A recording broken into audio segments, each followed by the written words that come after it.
मैत्रिणींनो, सृष्टी फॅशन डिझायनिंगमध्ये आपले पुन्हा एकदा फार फार स्वागत। आज ना आपण थोडंसं नवीन प्रकारचं रोज शिकणार आहोत। तर त्याच्यासाठी बघा आपण एक छोटासा असा राऊंड मारून घेणार आहोत।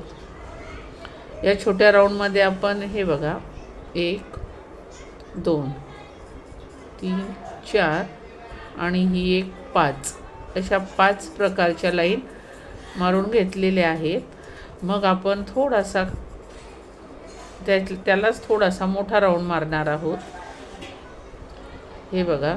आणि या राऊंडमध्ये इथे इथे इथे आपण अशा लाईन ओढून घेणार आहोत।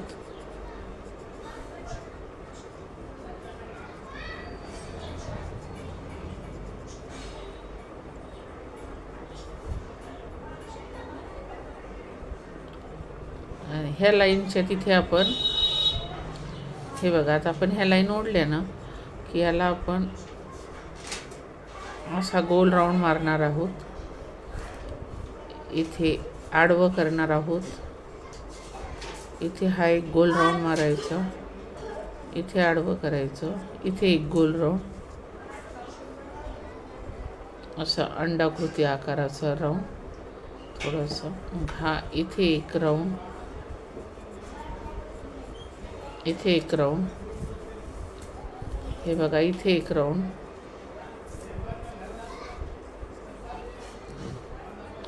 हे थोडंसं असं ॲडजस्ट करून घ्यायचं। हे बघा इथे एक राऊंड, इथे थोडंसं आपण ॲडजस्ट करून घेऊ। आपलं ज्यावेळेस काम होतं ना वर्कचं, त्यावेळेस हे व्यवस्थित दिसतं बघा। तर या पद्धतीने आपण हे करून घेतलेलं आहे। टीव्ही बंद केली सृष्टी। हे बघा अशा पद्धतीने आपण फुल ड्रॉ करून घेतलेलं आहे। आणि मध्यभागी जे आहे ना, आपण जे ओव्हन रोज शिकलो ना तेच रोज करायचं आहे। तर त्या पद्धतीनेच आपण याला असे आडे मारून घ्यायची आहे। हे बघा या लाईनमध्ये आपण अशा 5 आड्या मारून घेतलेल्या आहे। आणि आपण जसं ओव्हन रोजमध्ये केलं ना 1 3 आणि 5 म्हणजे एक लाईन सोडायची आणि नंतरच्या राऊंडमध्ये 2 आणि 4 या राऊंडमधूनच सुई टाकायची। अशा पद्धतीने आपलं हे मध्यभागी जो आपण राऊंड मारलेला आहे ना सर्वात छोटा राऊंड, तो पूर्ण ओव्हन रोजचा तयार करून घ्यायचा आहे आपल्याला। तर तो तर मी तुम्हाला शिकवलेलाच आहे, त्या पद्धतीने ओव्हन रोज आपल्याला याच्यामध्ये करून घ्यायचा आहे। आणि हा धागा आहे ना, हा डोली धागा नाही आहे, आपला साधा मूनचाच रील आहे। तो आपण 4-5 पदरी धागा तयार करून घेतलेला आहे डोली धाग्यासारखा।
हे बघा आता आपलं हे छान आहे बघा, गुलाबाचं फूल झालेलं आहे। आता आपण ह्या ज्या लाईन आहेत ना, या लाईनला आपण काय करणार आहे, हे बघा या कलरने सगळ्या लाईन अशा करून घेणार आहे। हा साधा रीलचाच धागा आहे बरं का, याला ना असं करायचं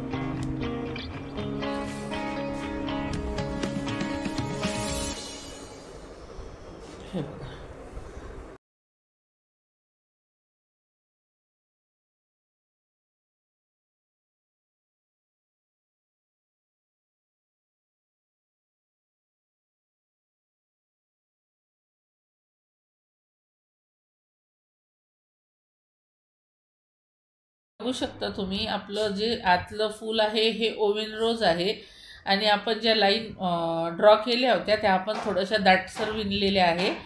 आणि आता जे आपले गोल गोल राऊंडच्या मध्यभागी जी आपण आडवी लाईन टाकली होती ती आपण येलो कलरच्या आपल्या साध्याच रीलला 4 ते 5 पदरी धागा सुई टाकून असं करून घेतलेलं आहे. आता बघा याच्यामधून आपण काय करणार आहे, ज्या आडव्या लाईन आहे ना त्याच्यातून बघा डायरेक्ट धागा असा कपड्यातने लागू द्यायचा, फक्त धागा असा राऊंड शेपमध्ये करून घ्यायचा, या आड्यातून टाकायचा त्या आड्यामध्ये अशी राऊंड करून घ्यायची. बघा तुम्ही व्यवस्थित बघा, व्हिडिओ स्किप न करता बघा, कारण काय होतं ह्या बारीक बारीक गोष्टी. आणि सुई आहे ना टाकताना बघा उलटी टाकायची. उलटी जर सुई टाकली ना तर ती काय होते हे बघा, उलटी टाकायची म्हणजे ती सुई आहे ना कपड्यात जात नाही आणि आपलं म्हणजे कपड्यात गेली ना की परत ही अशी पोकळ टाकायची आहे. आता तिकडचं झालं की आता या म्हणजे या आड्यातनं बघा असं हे पूर्ण चारी आपले हे जितके राऊंड आहे 5-6 राऊंड आहेत आपली, हे बघा तिकडनं 3 आणि इकडनं 3, 6, 7 ते 8 राऊंड आहे. पूर्ण राऊंड आपले असेच करून घ्यायचे आहे. हे बघा सुई आहे ना टाकताना असं उलटी टाकली ना की काय होते ती कपड्यात जात नाही आणि व्यवस्थित पूर्ण गोल राऊंड करायचा आहे. तो कपड्यातून सुई नाही टाकायची. ते जे आपल्या आडव्या लाईन आहेत ना त्याला हे बघा पूर्ण अशी पोकळ मधनं सुई टाकायची.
बघा आता आपला शेवटचा राऊंड चालू आहे. आपण ज्यावेळेस क्रोशाचा विलायचीचा पडदा करतो ना तसंच दिसतं बघा हे डिझाईन. आणि तुम्हाला जर अजून काही नवीन शिकायचं असेल तर कमेंटमध्ये कळवत चला. चॅनलवर जर नवीन असाल तर चॅनलला सबस्क्राईब करा, व्हिडिओला लाईक करा, कमेंट मात्र करत चला. उद्याच्या व्हिडिओमध्ये नवीन काहीतरी शिकू. धन्यवाद.